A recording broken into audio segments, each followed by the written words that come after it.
Narito na ang PTV Balita ngayon.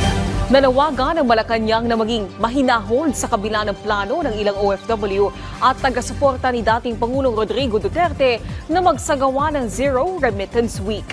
Paliwanag ni PCO Undersecretary at Palace Press Officer Claire Castro, tumutupad lang ang pamahalaan sa batas. Sinabi din ng Malacanang na mayroon ding mga Pilipino ang nagreklamo sa ICC kaugnay ng madugong war on drugs ng dating presidente. Samantala, nanawagan din ng palasyo sa ilang grupo na maging patas sa pagpapahayag ng kanilang pananaw. Sana po ay malaman din po nila na ang pamahalaan at ng gobyerno ay tumutupad lamang sa ating batas.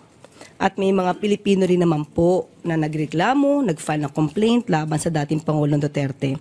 Sana ay maging patas din po sila sa kanilang pananaw para po maibsan, no, ang anumang pwedeng kahinatnan ng kanilang gagawin.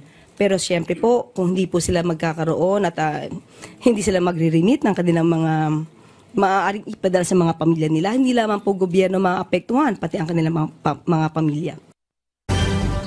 Simula sa March 26, palalawigin pa ang operasyon ng LRT-1. Dahil dito, magiging 10:30 p.m. na ang last trip sa Dr. Santos Station sa Parañaque City habang 10:45 p.m. naman sa Fernando Poe Jr. Station sa Quezon City. Magugunitang sa pag-iinspeksyon noon ni Transportation Secretary Vince Dizon, nanawagan siya sa pamunuan ng tren na palawigin ang kanilang operasyon upang mas marami ang maserbisyohan ng mga pasahero.